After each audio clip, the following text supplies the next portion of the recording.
Para gravar, pastor. Ok. Bem, irmãos, todos façam um excepcional dia.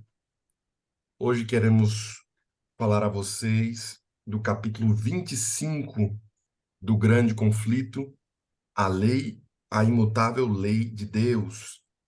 Esse capítulo aqui seria bacana particionar em dois capítulos, porque ele é muito interessante, mas vou tentar fazer aqui em um só capítulo.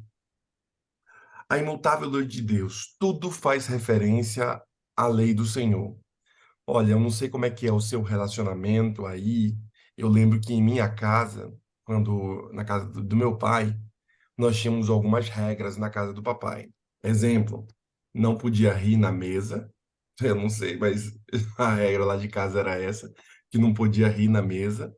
E eu não sei o que acontecia, é que na mesa a gente queria era rir porque não podia rir. E a gente olhava um pro outro, eu e meu tio, o pessoal, papai não deixava. E eu olhava assim, um pro outro, e todo mundo queria rir. E nós acabamos desenvolvendo um tique nervoso na hora, na hora do almoço, que chegava, a gente queria rir, a gente desenvolveu uma risada que não faz barulho, sabe? Aquela risada que faz assim. E aí a gente não fazia barulho, mas morrendo de rir, porque todo mundo ficava olhando pro outro. Lá em casa também tinha algumas regras que televisão depois das 10 tinha que estar desligada e também depois das 10 nós tínhamos que estar em casa. Também lá em casa tinha algumas leis que o papai estabelecia, cada um, por exemplo, lavava seu prato, então saía de lá, lavava o prato e era estabelecido um dia na semana de cada um num dia na semana ia, como é que é o nome? Lavar as panelas que ali tinham, né? As panelas de casa, do almoço e assim por diante. Existiam algumas leis em nossa casa. E na casa de Deus também existem algumas regras, algumas leis que não mudam. Viver com Deus é viver também seguindo os mandamentos do Senhor. E é sobre isso que nós iremos falar hoje. Bem, ela introduz nesse capítulo aqui, falando sobre os capítulos anteriores que nós lemos, e ela faz uma pequena recapitulação falando sobre o santuário de Deus, que se achava no céu, foi visto dentro desse santuário, em 1844, uma coisa, a Arca da Aliança. E dentro da Arca da Aliança havia o quê? O maná, a vara de Arão, e também havia a lei dos 10 mandamentos, aquela que foi dada a Moisés lá no Sinai. Essa lei dos 10 mandamentos, ela também, no próprio texto bíblico, diz que é uma lei eterna. E por isso, essa expressão de ser gravada em pedra, para que desse a ideia de que, olha, isso vai durar muito, isso é eterno, isso não muda, porque se você tiver que quebrar novamente, refazer, você vai destruir todo as tábuas dos 10 mandamentos. Então, depois que gravou, já era, somente fazendo uma nova lei. Então, as tábuas dos 10 mandamentos foram escritas em pedra, fazendo justamente referência a esse episódio de que as coisas de Deus não mudam. E ela continua dizendo ali, aqueles que, pela fé, seguiram o seu sumo sacerdote, quando ele iniciou o ministério no lugar santíssimo, contemplaram a Arca da Aliança, como tinham estudado o assunto do santuário e compreenderam uma mudança no ministério do Salvador e viram que ele agora estava diante da Arca de Deus, ou seja, no lugar santíssimo que nós lemos ali nos capítulos anteriores. A arca do tabernáculo terrestre continha as duas tábuas de pedra, nas quais estavam escritos os mandamentos de Deus. Quando o templo de Deus foi aberto no céu, foi vista a Arca da Aliança dentro do lugar santíssimo. Então, quando eles estavam no milharal, eles viram Jesus saindo do lugar santo para o lugar santíssimo, e o que que eles estavam vendo? A Arca da Aliança também. E o que que tinha dentro do lugar santíssimo? A Arca da Aliança, os dois querubins e o Shekinah brilhando ali. Fazendo referência a esse episódio aqui, ela começa a fazer com que as pessoas se aprofundem para entender o que que é esse negócio da Arca da Aliança aqui. houveram muitos esforços para destruir a fé dos adventistas. Ou seja, a galera queria fazer de tudo para destruir a fé dos adventistas. Porém, ninguém poderia deixar de ver que a verdade sobre os santuários celestial envolvia o conhecimento da lei de Deus e do sábado. Esse era o motivo da oposição determinada à pregação harmoniosa da Bíblia sobre o ministério de Cristo no santuário. As pessoas procuravam fechar a porta que Deus abriu e abrir a porta que ele fechou. Mas Cristo abriu a porta do ministério do santuário. O quarto mandamento estava incluído na lei que estava nesse local. Veja, a galera agora queria modificar a lei do Senhor. A galera agora não queria que as pessoas seguissem a lei do Senhor. Então eles precisavam fazer uma modificação nas coisas de Deus. Aqueles que aceitaram a luz sobre a mediação de Cristo e a lei, perceberam que essas verdades eram as mesmas que Apocalipse 14, uma mensagem de advertência que tem o objetivo de preparar os habitantes da terra para o segundo advento do Senhor. Veja só como o verso 7 diz: Vinde, é a hora do seu juízo. Isso fala referente a anunciar uma verdade que será proclamada até que termine a intercessão do Salvador e ele retorne para buscar o seu povo. O julgamento que iniciou em 1844 até que estejam decididos todos os casos dos vivos e dos mortos. Portanto, vejam só, ela se estenderá até o fim dos tempos. Veja que ela começa a descrever agora o texto do Apocalipse, fazendo referência ao que iria acontecer no futuro. A fim de que os seres humanos possam se preparar para o juízo, a mensagem que ordenara, a mensagem ordena que temam a Deus e glorifiquem e adorem aquele que fez o céu e a terra, e o mar e as fontes das águas. O resultado da aceitação dessa mensagem é o seguinte: aqui está a perseverança dos santos, os que guardam os mandamentos de Deus e têm a fé em Jesus. Então, o anjo vem, voa e diz assim: olha, pessoal, adorem a Deus, porque o negócio vai pegar para o lado de vocês. Lembrem-se que Jesus Cristo agora, pessoal, já está no santuário e na parte do Santíssimo. Então, já estamos chegando já no Yom Kippur, já estamos chegando já no dia final, já estamos chegando ali no momento que ele vai sair. Isso nós lemos no capítulo anterior. Agora, preste atenção, adorem aquele que fez os céus e a terra e o mar, e as fontes das águas. O que isso quer dizer? Aqui está quem vai ser realmente santo. Aqui está quem são os que lutam, os que são ali perseverantes. Quem são esses? Os que guardam os mandamentos e têm o testemunho de Jesus, têm a fé de Jesus na realidade. Bem, aos que se prepararem para o juízo, as pessoas devem guardar a lei de Deus, que será a norma do caráter do juízo. Todos os que com a lei pecaram, mediante a lei serão julgados.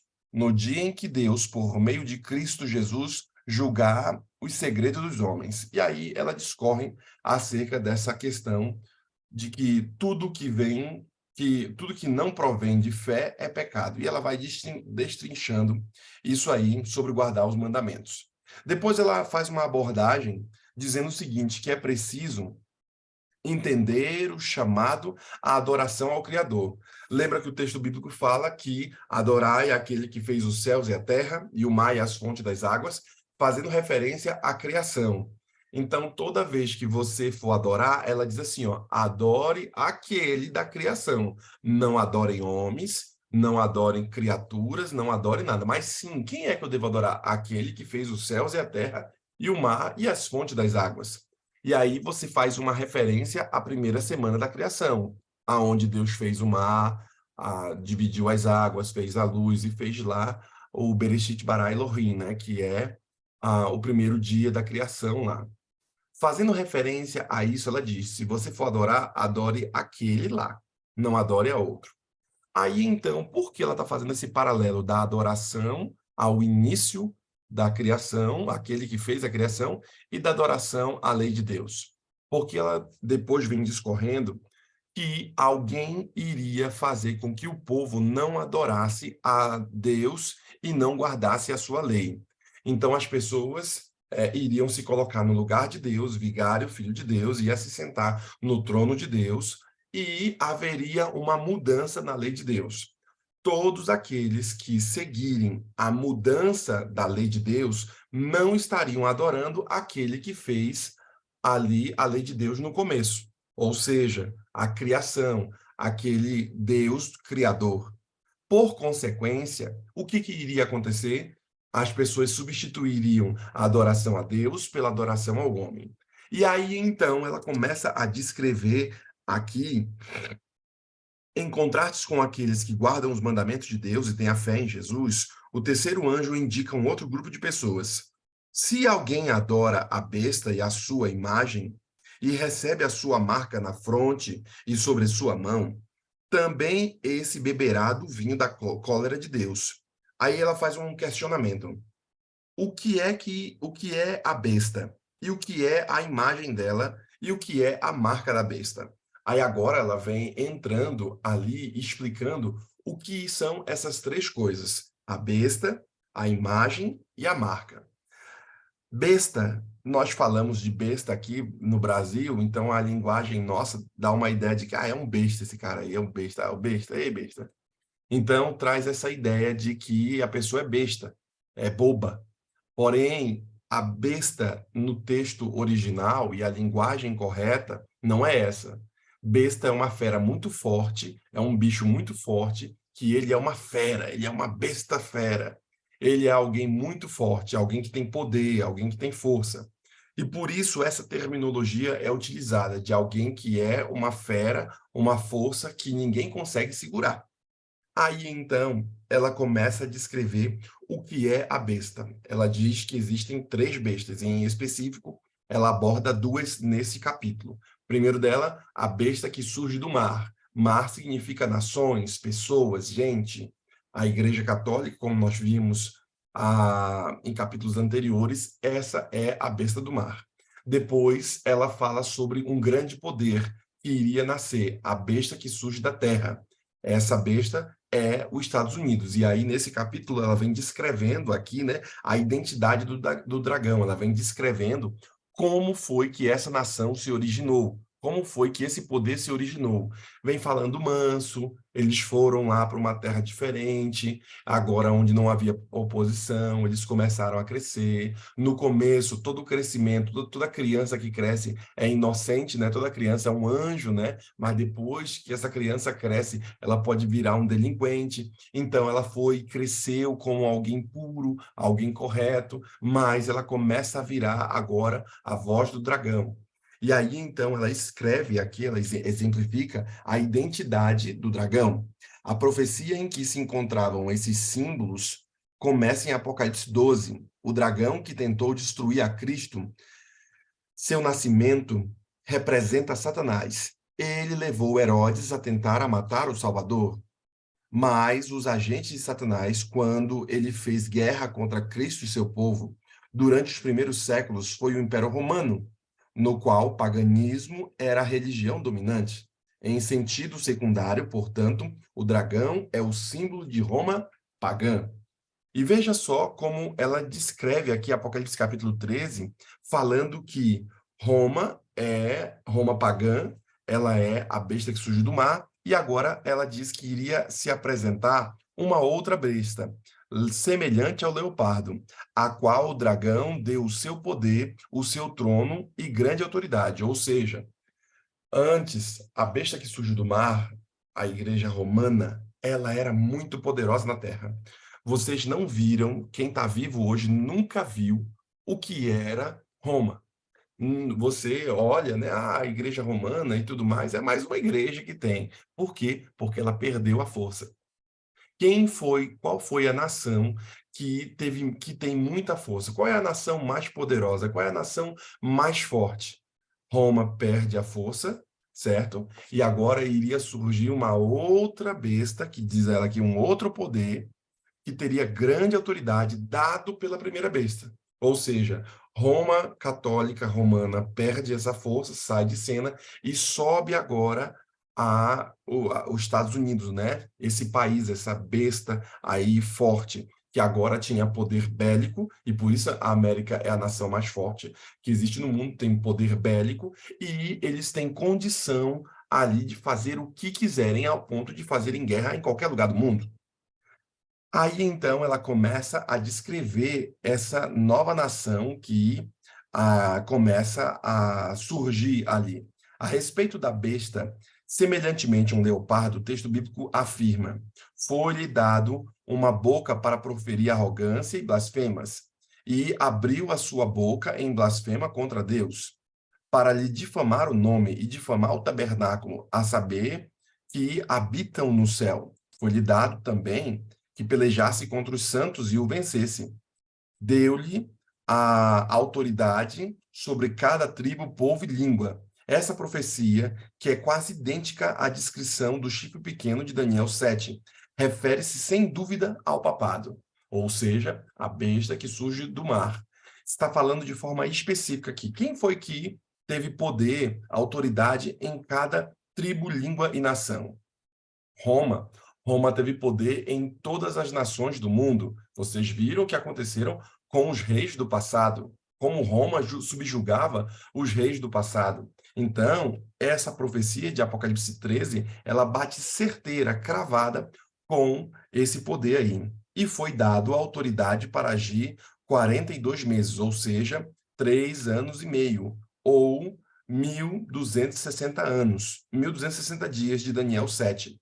Durante esse tempo, o poder papal oprimia a, o povo de Deus. Esse período, conforme vimos em capítulos anteriores, começou com a sua supremacia papal em 538, e ela vem mostrando todas as datas para você pegar o fio da meada. Nessa ocasião, o poder papal receberia a ferida mortal.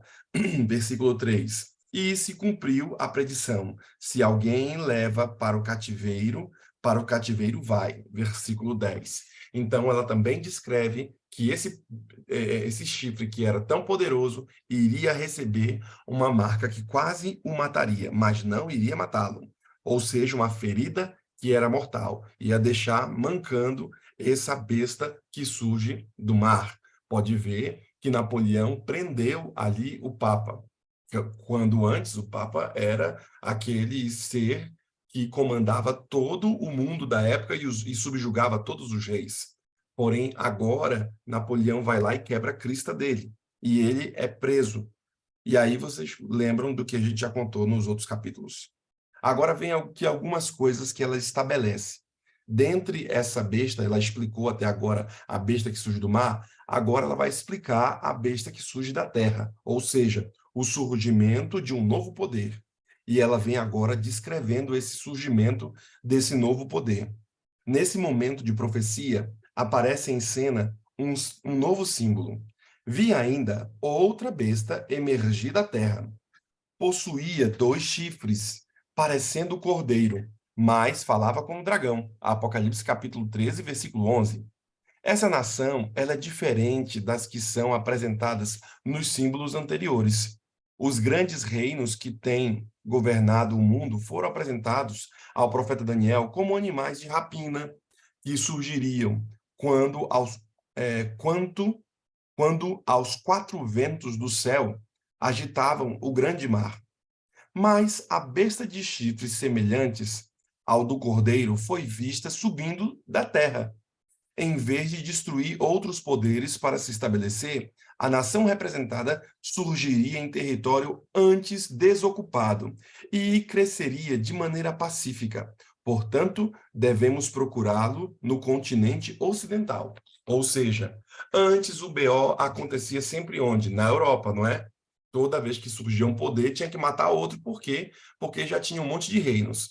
Porém, o texto deixa claro que esse poder surgiria da terra. Então, não teria guerra nenhuma, ia surgir de algum lugar. Então, você agora já não olha mais para a Europa e olha uma nação que está surgindo sem ter briga com ninguém. Qual foi a nação que surgiu sem ter briga com ninguém. Você vai ter aí os Estados Unidos, você tem o Brasil, por exemplo, que é uma nação que surgiu ali vindo por Cabral. E aí, só que nós não nos desvinculamos aqui. Quais são as outras características que demonstram ali essa nação que surgiria? E você vai ver se é o Brasil ou se é qualquer uma outra. Mas ela continua dizendo: e nação no Novo Mundo, em 1798, estava subindo ao poder, apresentando indícios de força e grandeza e atraindo a nação ao mundo.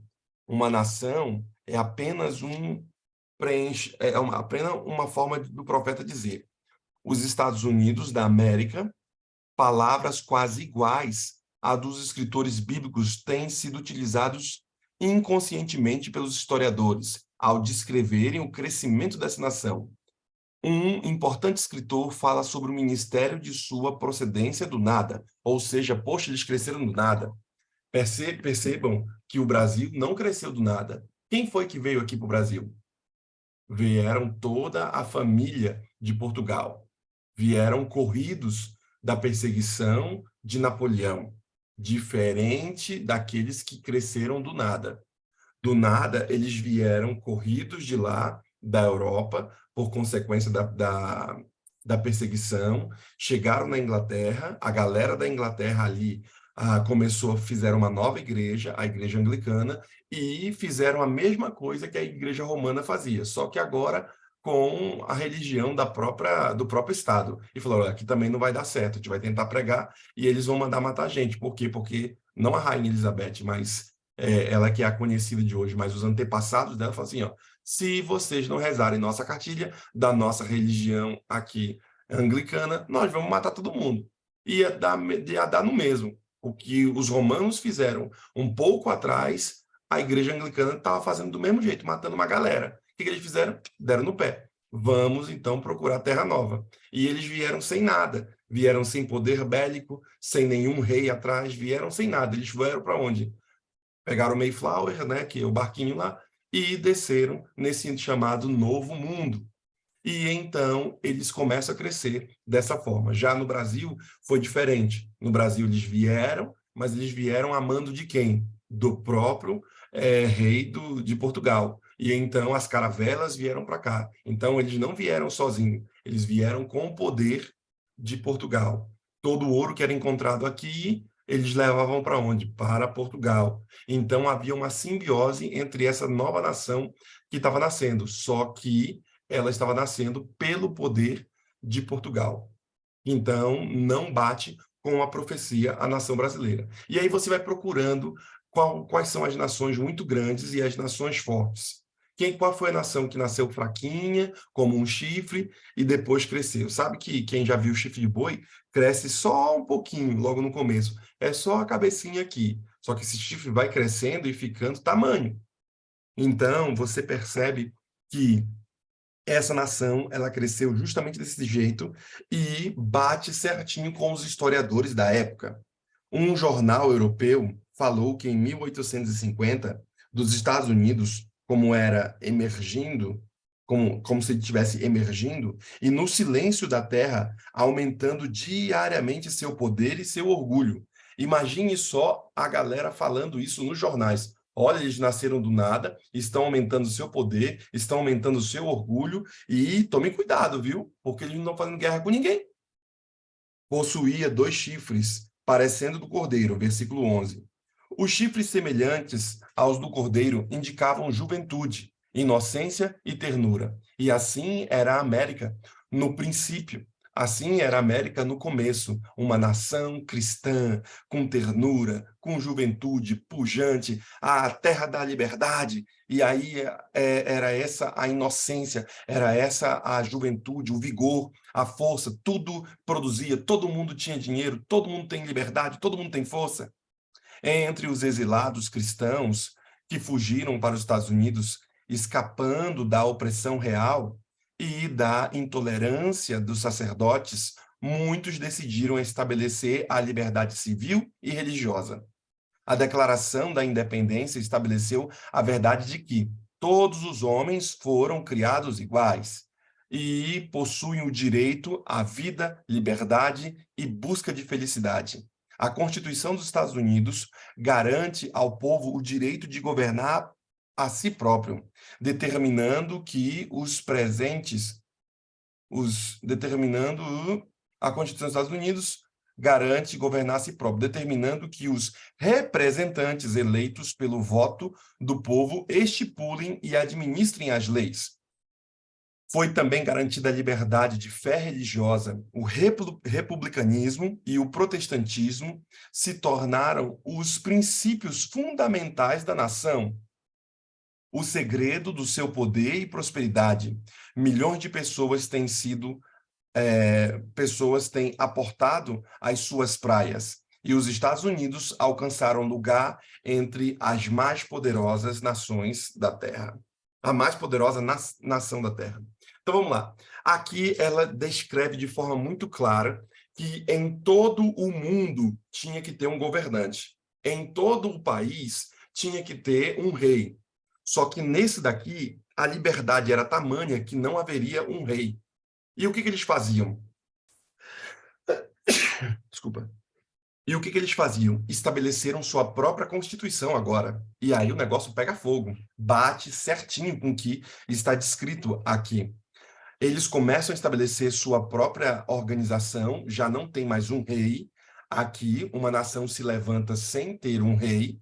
E tudo em nome da liberdade, que você iria governar a si mesmo, que haveria o republicanismo, ou seja, não seria democracia, essa conversa de democracia é outra conversa, não é a conversa da América, seria o republicanismo e seria o protestantismo que estaria em voga. Por isso, na Constituição americana, nem aparece o nome democracia.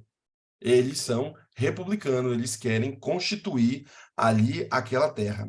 Fazendo referência a isso, os Estados Unidos alcança o lugar da nação mais poderosa do mundo. E aí vem a marcante contradição aqui. E ela vai descrever aquela nação que era para ser uma bênção, começa a se contradizer com aquilo mesmo que eles haviam projetado fazer. Porque se é a nação da liberdade, por que agora não conseguimos entregar o grande conflito? Se é a nação da liberdade, por que as pessoas não têm nenhuma liberdade? Se tem um lugar em que você é extremamente vigiado, América. Se tem um lugar que a lei vale, é na América. Quem mora aí sabe o que eu estou falando. Então, você não deu uma de besta. Tem muito brasileiro que não para no semáforo ali, dá aquela roubadinha. Não, Brasil, né, te dá aquela pausa. Não faça isso em alguns estados, senão você vai tomar multa. Tem alguns lugares lá que não pode estacionar. E o brasileiro, não, é só 5 minutos, eu vou aqui na loja pegar o negócio. Não faça isso em determinados lugares, senão você vai tomar na cabeça. Você vai tomar multa. Então, o lugar da liberdade começa agora a virar diferente. É a lei. E aqui, meu irmão, você não brinca de besta. Aqui você não vem botar a sua banca aqui, não. Então, ela começa a dizer que o negócio ia girar, o negócio ia mudar. Sabe? Marcante contradição.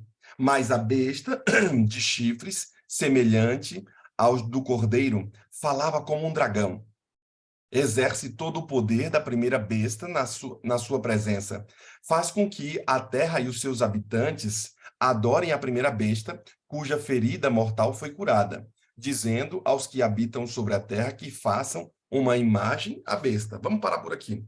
Aquele que ferida a espada sobreviveu. Então, ela começa a dizer, e ela cita Apocalipse 13, e esses são textos de Apocalipse 13, de que a antiga besta, Roma, lá do passado, quebrou-se, está ali toda machucada, certo? E foi ferida a espada, só que agora ela ia viver novamente. E a nova besta que nasceu como um cordeirinho, mansa, um chifrezinho pequeno, esses caras iam vir para cima. Amigos, a nação americana, ela faz guerra em tudo quanto é canto. Era um povo crente, mas não era um povo, ai, Jesus, eles são de Deus. Eles não vieram para a América com esse sentimento? Ah, eles fazem guerra onde querem agora. Agora, eles estavam falando mansinhos no começo, como é que a expressão que ela colocou aqui? Que eles eram tranquilos, mansos, liberdade e tudo mais. Agora eles vão para qualquer canto e quebra qualquer nação. Colocam regras, colocam leis, vão com o seu poderio bélico e vão fazer guerra em tudo quanto é canto. Então, agora eles já não estavam mais falando como um cordeiro, conforme quando eles vieram para cá, quando vieram para a América. Eles já não falavam mais manso, negócio de Deus, de evangelizar o mundo. Agora não. Agora eles vão é para cima. E eles vão agora falando como um dragão, porque eles estão fazendo a mesma coisa que Roma fazia no passado, para o seu próprio interesse. Eles fazem a mesma coisa. O que Roma fazia no passado? Subjugava todos os governantes para pegar seu dinheiro, para pegar seus impostos, para pegar o que for. Agora a América faz a mesma coisa. Ela subjuga qualquer governo e vai fazer guerra em qualquer lugar para os seus próprios interesses. E aí você tem as guerras que a América já enfrentou em tudo quanto é canto. Guerra do Golfo, guerra não sei do quê, guerra não sei o quê. Tem guerra de tudo quanto é canto que a América enfrentou e o país vive em nome da guerra, vive em nome de vamos lá, é América, vamos lá, vamos detonar todo mundo. Eles são a cavalaria do céu aí. Então, o chifre era semelhante ao do cordeiro, e a voz de dragão indicam uma contradição. Uma contradição por quê? Porque um chifre de cordeiro com um dragão, uma voz de dragão, não faz sentido nenhum, né? Você já deve ter visto aqueles filmes, né, como é que é o nome? De terror, aquelas coisas. Uma menininha, oh, não sei o que, toda bonitinha. Quando vai falar, oh, e tal, se até se assusta, porque imagina, você não espera uma criança falar desse jeito. Você não espera uma criança falar grosso e ter essa força sobre-humana e tudo mais. Basicamente, ela está descrevendo, o texto bíblico está descrevendo uma possessão demoníaca aqui. Ou seja, é uma criancinha com um cordeiro andando bem mansamente, tchá, tchá, tchá. Só que agora o cordeiro vem falando como um dragão. Não tem nada a ver uma coisa com a outra. Mas é justamente essa nova nação teria esse estilo. Aqui é o país da liberdade, que você tem que fazer o que a gente manda. Aqui é o país que você pode viver alegremente, só que o cara só trabalha e ele não vive. Aqui é o país em que o evangelho estabeleceu-se nas universidades, onde as universidades hoje são ateias. Aqui é o país em que a Bíblia é a base desse país, onde você já não pode mais andar nem orando pelas pessoas na rua, onde você não pode mais distribuir Bíblias. Mas é o país da Bíblia, gente, mas não pode distribuir a Bíblia. Não está aparecendo o mesmo BO que aconteceu no passado, o mesmo problema lá na Europa, acontece no dia de hoje. E ela continua descrevendo aqui uma atitude como essa, vou ler antes aqui, fala como se fosse um dragão, né?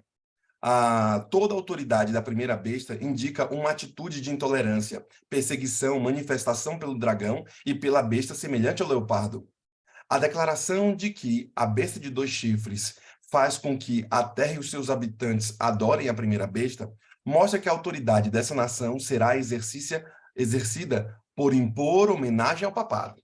Aí agora você está entrando no 2023.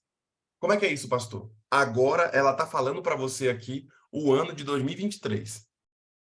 A nação americana, que era a segunda besta, essa nação, ela era igual um cordeirinho. Ah, Jesus, salva! E ela falaria agora como um dragão. Ela vai fazer uma ponte. Qual é a ponte? Fazer a nação americana adorar a antiga besta. Qual é a antiga besta? O rolo lá de trás, do papado. Como é que a nação que se diz protestante, que está protestando, protesta sobre o quê? O que é o protestante? É o cara que protesta quanto ao papado. Lutero foi o primeiro protestante. Ele vai lá e prega as 95 teses protestando o que acontecia com a Igreja Romana, protestando contra o papado. E agora a nação protestante, que veio como fruto desse trabalho de Lutero e da Reforma, ela agora, que é protestante, ela vai fazer uma ponte com a antiga besta. Vai fazer com que a terra e os seus habitantes adorem a primeira besta. Mostra que a autoridade da nação será exercida para impor homenagem ao papado. Seguinte, qual é a igreja que tem aí na América que nunca vende seus templos? A Igreja Romana. Vai em Nova York, A igreja romana, ela tem seus templos e ela não vende. Tudo quanto é igreja que já foi construída aí na América, os caras venderam. O cara não tem o pastor não tem condição de pagar. Você já deve ter visto, isso aqui era uma igreja antigamente, agora é qualquer outra coisa. A igreja romana comprou várias. E aí, veja só, ela está agora sendo a maior igreja na América, tendo o maior poder na América. Nunca se pensava que no ano retrasado, algum tempo atrás, o Papa, o governante de um país, falasse de forma clara para o Congresso americano. Isso nunca foi pensado. E se você voltasse pelo menos uns 20 anos atrás e falasse qualquer líder, você é louco? Aqui não. Voltam 50 anos, nunca ninguém ia pensar isso. Por quê? Porque essa nação ela é estabelecida no protesto. Nós não vamos fazer amizade com o papado. Por que não vamos fazer amizade com o papado? Por quê? Porque ele tem um monte de erro teológico e ele quer usar o Estado, a força do Estado, para impor sua religião. E aqui é o país da liberdade. Nós não vamos deixar isso acontecer. E veja só como é a loucura do negócio. Os adoradores de Deus se distinguiram de modo especial pelo respeito ao quarto mandamento, o sinal do seu poder criador. Então, quem respeita a lei de Deus e o quarto mandamento está fazendo referência ao poder criador. E ela continua dizendo aqui, dizendo aos que habitam sobre a terra que façam a imagem da besta. Esse texto apresenta uma forma de governo em que o poder legislativo está no povo, uma das provas mais convincentes de que os Estados Unidos são uma nação que é a nação mencionada. Olha só, dizendo que aos que habitam sobre a terra, que façam a imagem à besta. Esse texto apresenta uma forma de governo em que o poder legislativo é que vai mandar no negócio. Veja só, queridos, mas o que é a besta, a imagem da besta? E aí agora ela começa a descrever nesse grande capítulo aqui como é que essa imagem da besta vai ser formada? Como é que você vai visualizar essa fera aí? Quando a igreja primitiva se corrompeu, e aí ela está falando lá na época dos apóstolos e depois dos apóstolos, procurou o apoio do poder civil. E aí que é o BO.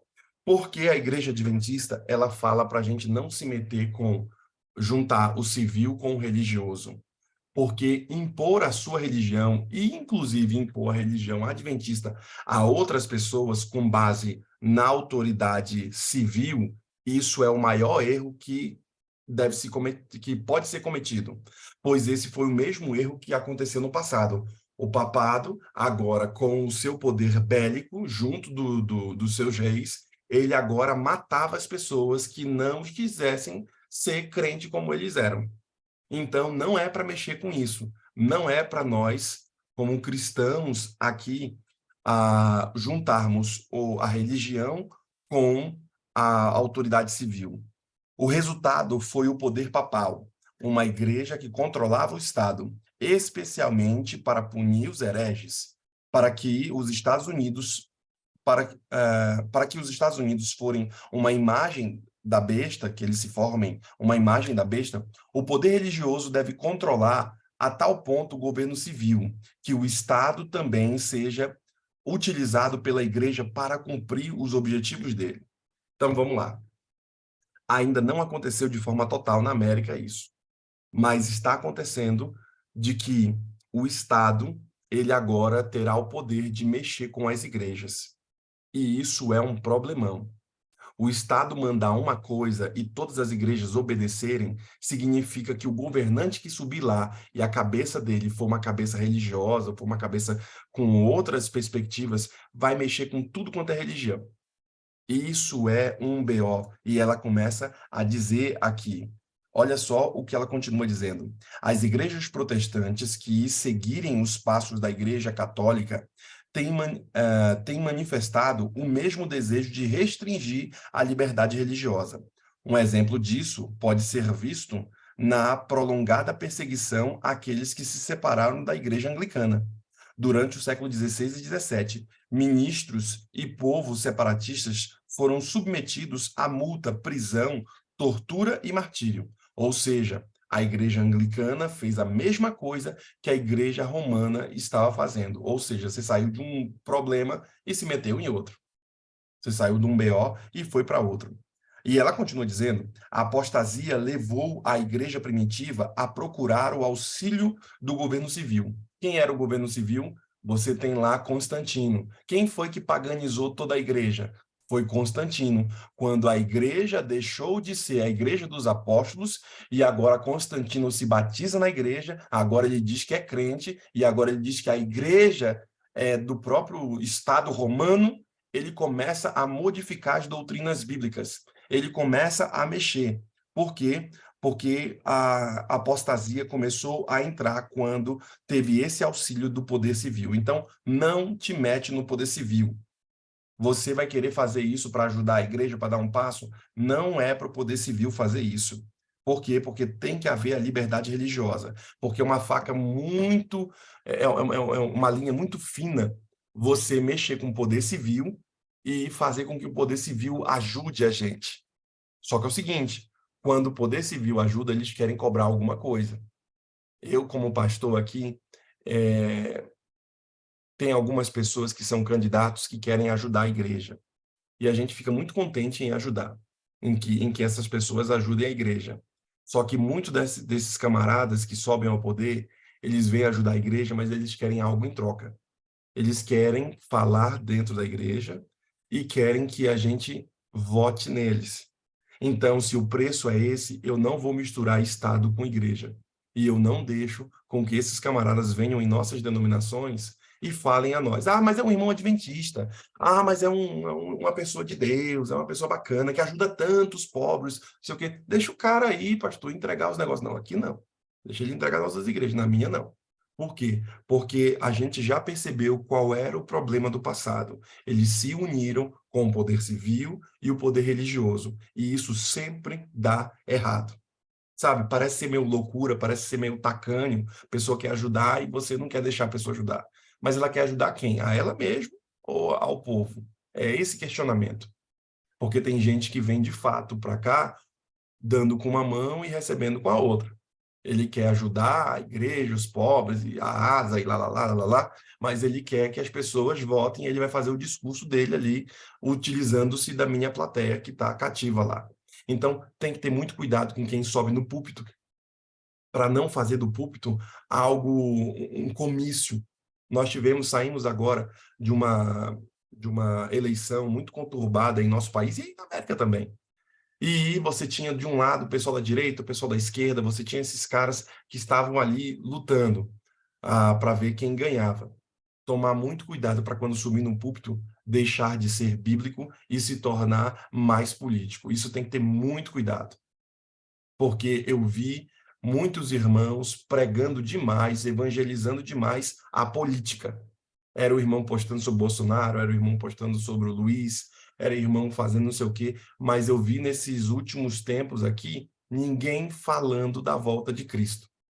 A galera só falava de outra coisa, era verde e amarelo, era não sei o quê, e tá tudo certo você exercer. Mas faça uma coisa sem esquecer das outras. E não misture as duas coisas, porque senão você vai tomar na cabeça, que é justamente o que está acontecendo agora. O que está acontecendo agora? A perseguição religiosa. Por que estão perseguindo a religião? Porque foram as igrejas cristãs que apoiaram o Bolsonaro.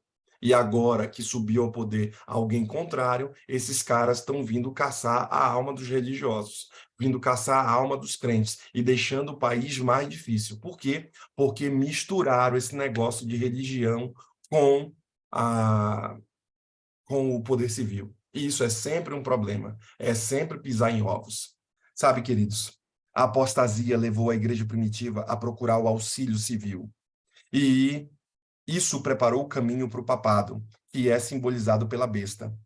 Paulo predisse que viria a apostasia e seria levado o homem da iniquidade. E aqui ela descreve ali que muitos considerem a grande diversidade de crenças nas igrejas protestantes como prova de que jamais se poderá impor alguma uniformidade. Ah, pastor, tem um monte de igreja de crente, um monte de religião, como é que é o nome? Do hinduísta, não sei o quê. Isso nunca vai se unir, pastor. Essas coisas nunca vão se unir, mas uma profecia que ela está dizendo que vai acontecer. A questão da obrigatoriedade, né? A questão da uniformidade. Porém, há vários anos vem se manifestando nas igrejas protestantes um sentimento em favor da união. Olha só, para consegui-la, deve-se evitar toda discussão de assuntos em que não estejam todos de acordo. Na tentativa de alcançar uma uniformidade, será apenas um passo para que eles se recorram à força. Então, ela começa a descrever o seguinte: olha, a galera ia querer se unir de alguma forma. E as igrejas cristãs vão querer se unir de alguma forma.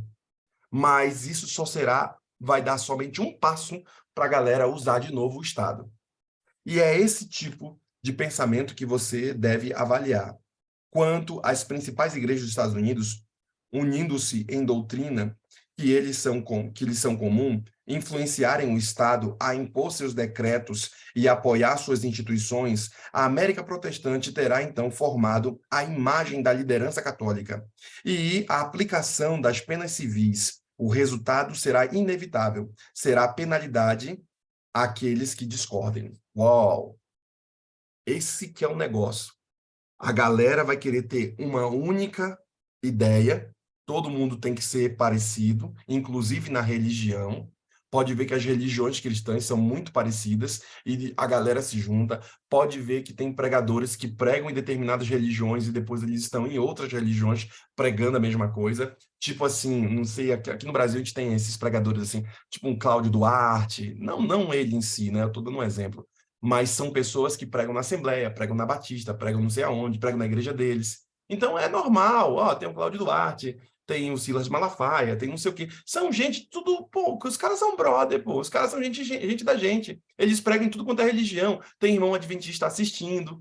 Quando esses caras se unirem, e isso está acontecendo porque tem gente de determinadas religiões e estão assistindo ele, bebendo dessas águas aí, vai haver um dia em que esses caras, e ela está falando de forma específica da América, eles vão se unir com o poder governante. Por quê? Porque as religiões estão fazendo de tudo para colocar no governo pessoas que também são religiosas como ela. A direita cristã está fazendo toda a força, brigando aí contra o Biden, contra quem quer que seja, para quê? Para colocar no poder novamente alguém da direita cristã. Alguém que tem o mesmo pensamento, mesmo que não seja a sua religião, mas você, não, vou votar no Trump, vou votar naquele cara mesmo. Por quê? Porque aquele cara é crente, feito eu, ele não é da minha religião, mas ele é crente. Olha só como ela está falando aqui. Quando isso acontecer de forma mais globalizada, mais uníssona na América, a América protestante terá então formado uma imagem de liderança católica. Igualzinho. O que é uma imagem? É algo parecido com o que aconteceu no passado. Subiu ao poder o pessoal da religião. E agora o pessoal que é da religião vai começar a dizer assim: olha, você lembra que na América colocaram leis para não beber?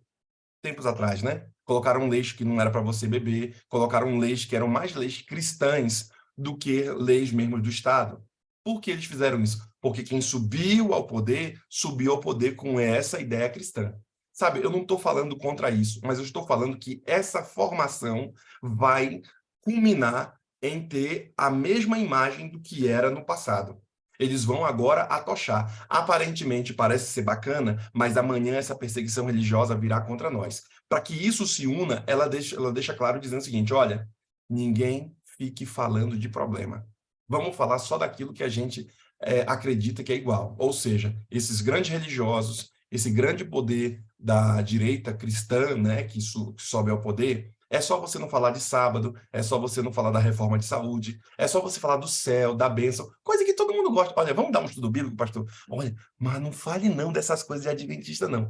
Vá, pregue lá, mas pregue assim, sabe, aquele negócio que todo mundo conhece, aquilo que é legal, aquilo que todo mundo, né? Deus, Pai e tudo, aquilo que, mas não toca nesses assuntos de crente, não. É essa mesma ideia de que, já que a gente vai evangelizar, já que a gente vai ajudar, vamos fazer com base nisso. Quem já pregou em alguma igreja evangélica vai conseguir compreender mais claro do que eu estou falando. Você não vai numa igreja evangélica subir no púlpito e dar na cabeça do sábado. Você não vai dar na cabeça falando outras coisas. O mesmo sentido se fará quando a cristandade, quando você tiver em um programa de cristãos que não são cristãos da mesma religião sua. Você vai falar de tudo, menos daquilo que difere a gente. E é justamente o que ela fala. A besta e a sua imagem, e eu vou terminar por aqui, é porque eu me empolgo no negócio aqui. E depois da besta e a sua imagem, né, falando sobre o que iria acontecer, ela começa a falar sobre o completo silêncio no Novo Testamento. Os protestantes reconheceram o completo silêncio do Novo Testamento quanto a um mandamento explícito para adorar o domingo, ou as regras definidas. E ela vem falando o seguinte, acerca de que no Antigo Testamento, no Novo Testamento, o sábado está em vigor, porque ela começa o capítulo falando sobre a lei de Deus. E ela fala que essa besta, ou essa imagem, por que a imagem? Porque a fera era a fera lá da Europa, né? Que era Roma. E a imagem dessa fera iria ser reconstruída com base na segunda fera, na segunda besta, que é os Estados Unidos. Essa segunda besta ia fazer a mesma coisa que os romanos faziam lá no passado. E eles iam fazer de que forma? Quando eles começassem a mexer nos 10 mandamentos. Por exemplo, no passado, a Igreja Romana alterou os 10 mandamentos, não foi? Eles tiraram lá o sábado, domingos e festas, eles alteraram lá a lei dos 10 mandamentos.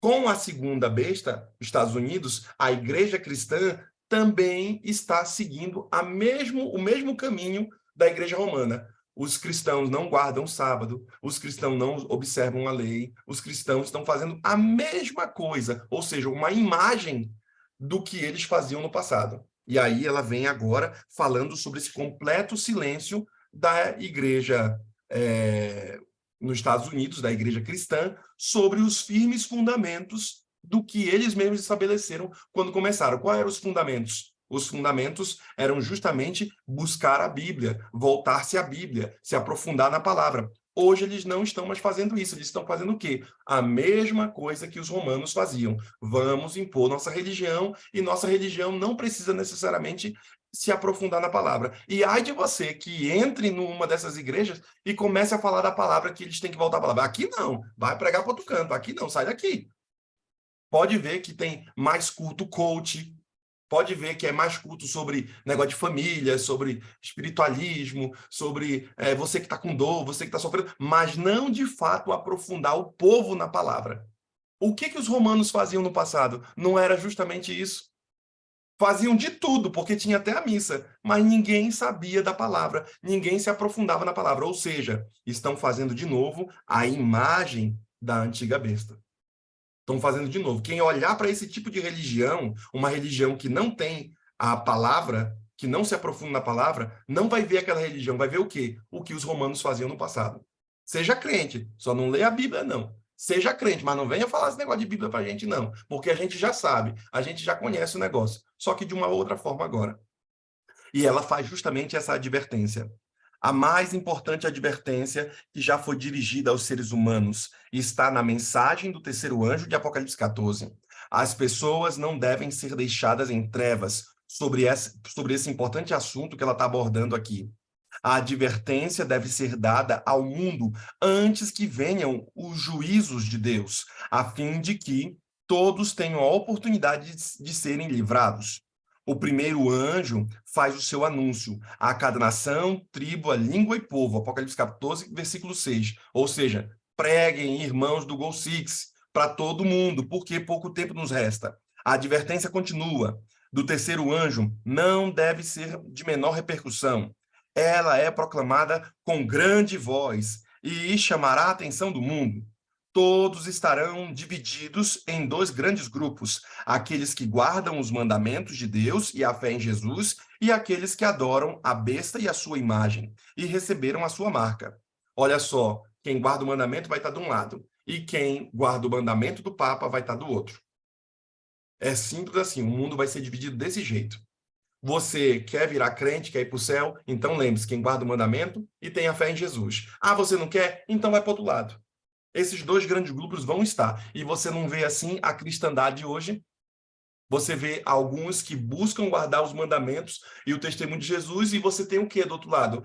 Aqueles que não querem saber nada de guardar os mandamentos, ou outras religiões que não aceitam Jesus como um Deus. Você vê nitidamente isso do que ela fala aqui. Todos estarão divididos nesses dois grandes grupos aí. E ela deixa claro que a igreja e o Estado se unirão para obrigar todos. Haverá um momento em que a igreja e o Estado vão se unir. E por isso, devemos bater em cima de haver sempre liberdade religiosa e que o Estado não interfira. Todo o irmão que quer que o Estado se torne crente, se torne cristão, esse irmão está colaborando para esse tipo de coisa fazer. Esse tipo de coisa acontecer. Eu sei que meu discurso, ao falar aqui, parece ser um discurso assim, ai, pastor, o senhor está apoiando o outro lado, o senhor está pensando não sei o quê, e tudo mais. Não é. É que você tem que ter muito cuidado. Por quê? Porque os dois lados vão ferrar a nossa vida. Lembre-se disso. A direita cristã é o arco, a esquerda ateia é a flecha. Os dois estão sendo usados pelo diabo para poder ferrar a vida do povo de Deus. Lembre-se disso, por quê? Porque na América, que era um país para ser um país livre, é o país menos livre hoje. Você tem mais liberdade em outros países do que na América. Tenta entregar um livro, tenta falar na porta dos outros. Vem aqui para o Brasil. Aqui do Brasil tu não consegue entregar livro, falar na porta dos outros. Mas na América você já não tem mais liberdade para isso. Tenta falar de Deus dentro dos órgãos públicos. Tenta falar dentro das universidades. Você já não tem mais liberdade para isso. Por quê? Porque o Estado subiu tanto ao poder que ele criou leis para não deixar a religião mais acontecer. E essas leis vão se avolumando ao ponto de que antes você tinha liberdade para fazer o que você quisesse na pregação do evangelho, porque esse foi o firme fundamento da nação. Agora você já não tem mais liberdade para fazer isso com base no próprio Estado. É esse pulo do gato que você tem que pegar aqui. A igreja e o Estado se unirão para obrigar todos a receberem a marca da besta. Mas ainda assim, o povo de Deus não receberá. O profeta contempla esse povo como vencedores da besta, da sua imagem, e do seu número e do seu nome, que se achavam em pé no mar de vidro, tendo harpas de Deus e entoavam o cântico de Moisés, o cântico do Cordeiro. E assim termina o capítulo de hoje. Que Deus ajude você e que você consiga compreender de forma clara o que vai acontecer com a América. O fim da América que você conheceu, que você, quando foi aí, saiu do Brasil e foi para ir para um país de liberdade, em que você ganhasse dinheiro, em que você pudesse fazer as coisas e tal, essa América, ela já acabou. A gente só está vivendo só no nome. É o país mais endividado do mundo. Essa América está sendo corroída. Essa América vai quebrar. Só que quando ela quebrar, ela vai casar com quem? Com o papado. E quando ela casar com o papado, aí vem a América se levanta novamente. E quando ela se levantar novamente, nós estamos ferrados. Porque não haverá liberdade alguma, do mesmo jeito que na Europa não houve liberdade. Avalie o que estou falando. E enquanto há tempo, pregue o evangelho. E por isso o anjo dá essa advertência ao povo do advento. Preguem o evangelho enquanto há tempo. Tragam a galera de volta à Bíblia enquanto há tempo. Quer você também receber essa bênção? Eu sei que hoje, o tema de hoje foi mais um tema histórico e teológico, mas eu tentei fazer e colocar em formato de sermão aqui. Mas eu quero que você faça uma aplicação para a sua vida. Será que também você não está aproveitando a liberdade que há?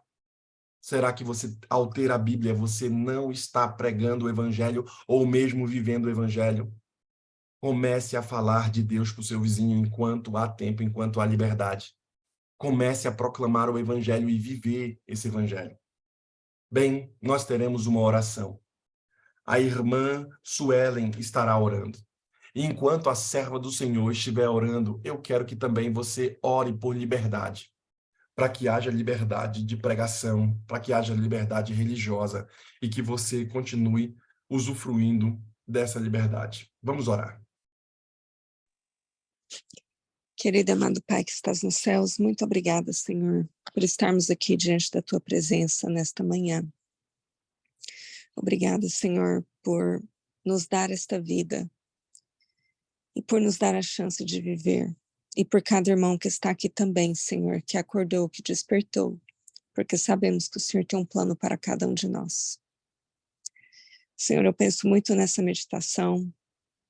Eu fico pensando, Senhor, como será esses dias? Senhor, nos prepare. Não nos deixe, Senhor, que nos apaixonemos mais por esse mundo, porque o fim está muito próximo, Senhor. As notícias estão à nossa face. Não permita, Senhor, que durmamos, Senhor. Não deixe, Senhor, que estejamos apaixonados pelas coisas desse mundo, ao ponto que troquemos as coisas a Ti pelas coisas desse mundo, Senhor. Nos prepare para a Tua breve volta, Senhor. Que nós possamos estar firmados na Tua palavra. Que o Senhor venha ser o primeiro em nossas vidas. Não deixe, Senhor, chegarmos até aqui para que no final, Senhor, nós venhamos esquecer de Ti e não estar naquele grande dia contigo. Nos prepare para esses momentos, Senhor, que estão por vir. Nos batize, Senhor, com a presença do Teu Espírito Santo hoje. Que nós possamos ser cheios, Senhor, da presença do Teu Espírito. Que o Senhor venha transformar o meu coração, Senhor. Eu tenho certeza que esse é o pedido de cada irmão aqui também. Senhor, muito obrigada por dar a Tua vida por nós, Senhor, e sabemos que nós temos uma esperança. Senhor, obrigada que há tantos anos atrás, Senhor, o Senhor morreu na cruz do Calvário por amor a nós, por nos dar a chance de viver, sem merecermos absolutamente nada, Senhor, porque nós não somos nada. Mas o Senhor nos ama tanto, que esse amor nós só entenderemos, Senhor, quando conhecer a Ti, Senhor. Muito obrigada. Conhecer a Ti, Senhor, pessoalmente, porque aos nossos olhos, Senhor, aqui, nós nunca entenderemos, porque nós somos seres pecadores. Senhor, muito obrigada. Obrigada por dar a Tua vida por nós. E mesmo, Senhor, agradecendo assim, nosso agradecimento não é o suficiente, Senhor. Passaríamos talvez todos os anos das nossas vidas, Senhor, te agradecendo por tudo que o Senhor fez e fará por nós. Senhor, eu te peço que o Senhor venha salvar a minha vida, a vida da minha família, do meu esposo, do meu pai, da minha mãe, do meu irmão, da família do Jay. Senhor, nos prepare para aquele grande dia. Não nos deixe perecer, Senhor. Salve a cada um de nós. Eu tenho certeza, Senhor, que esse é o pedido de cada irmão que está aqui também. E esse é o pedido, Senhor, também dos irmãos, Senhor, que têm parentes que talvez estão afastados. E também, Senhor, até dos que não estão afastados, Senhor. Porque não é garantia também que, porque frequentamos uma igreja, que estaremos no céu. Mas, Senhor, por favor, eu te peço humildemente que salve a todos nós e os nossos familiares. Nos ajude, Senhor. Não nos deixe, Senhor, perecer nesse mundo.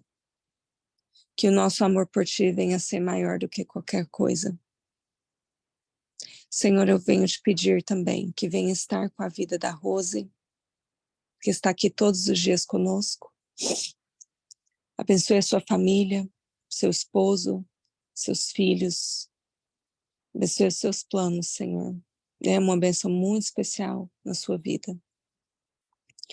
Abençoe o pastor Anderson, Senhor, que tão bondosamente e humildemente está conosco aqui todos os dias, nos ajudando, Senhor, a estar mais perto de Ti na caminhada espiritual. Que o Senhor possa derramar uma bênção muito especial sobre a sua vida, sobre o seu ministério, sobre a sua casa.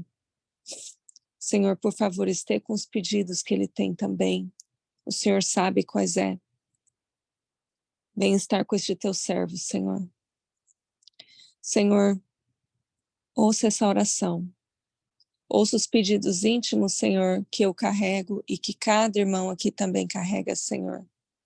O Senhor conhece cada um dos nossos corações.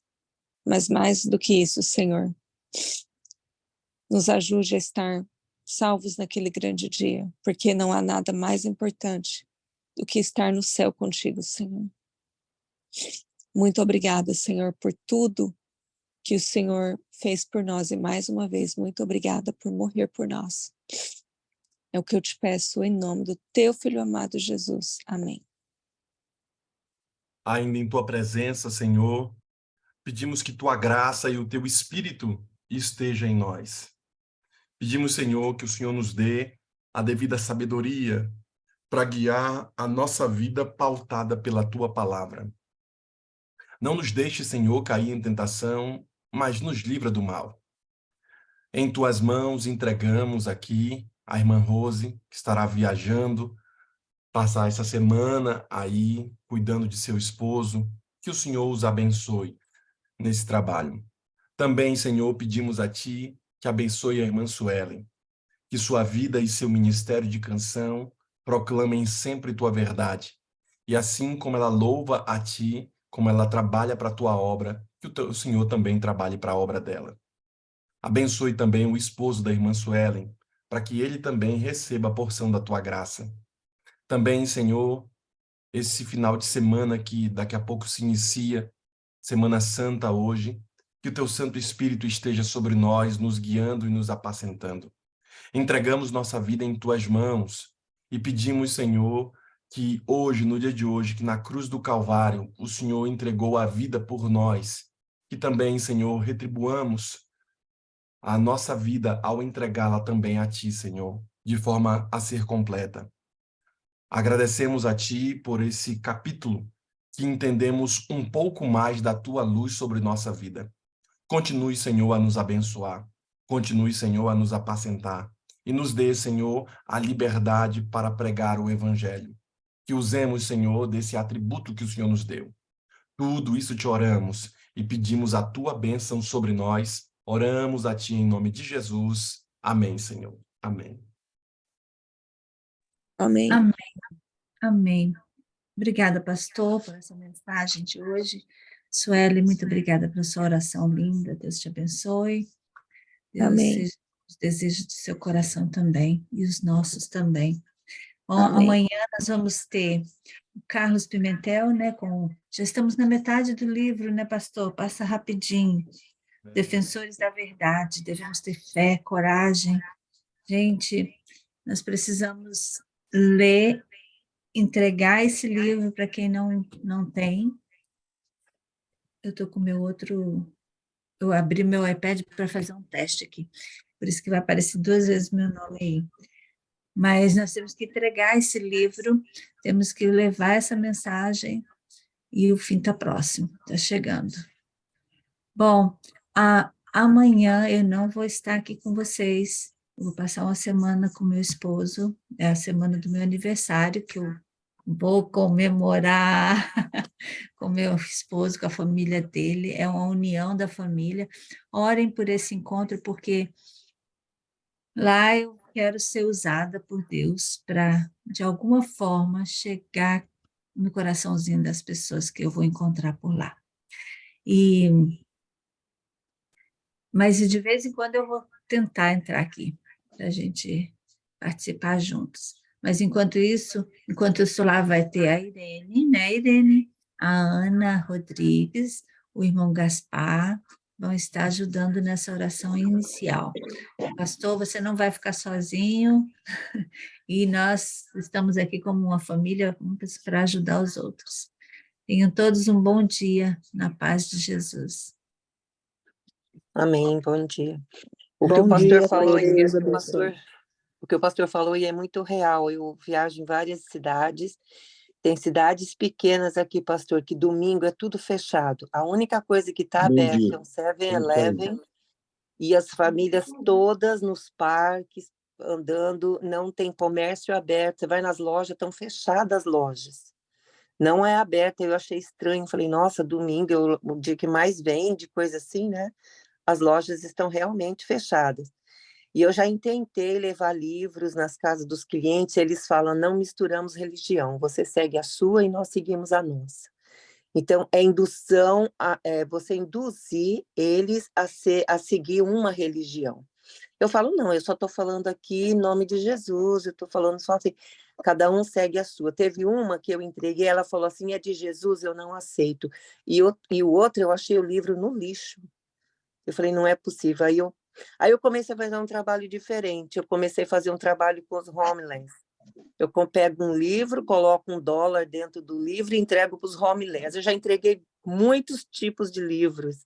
É Caminho a Cristo, até o Apocalipse mesmo eu já entreguei para os homeless. Falei, Senhor, faça o seu trabalho agora, porque eu não posso, de outra forma, porque o homeless eu não vou ver mais, ele está ali, eu só oro por eles, né? Eu já entreguei muitos livros, assim, teve um que eu falei, olha, eu estarei orando por você. Ele falou, eu vou começar, já estou orando por você desde agora. Eu achei interessante, eu fiquei assim, poxa, eu falei para ele, eu estou orando por você. Aí ele falou, a partir de agora também estarei orando por você. E pegou o livro, assim.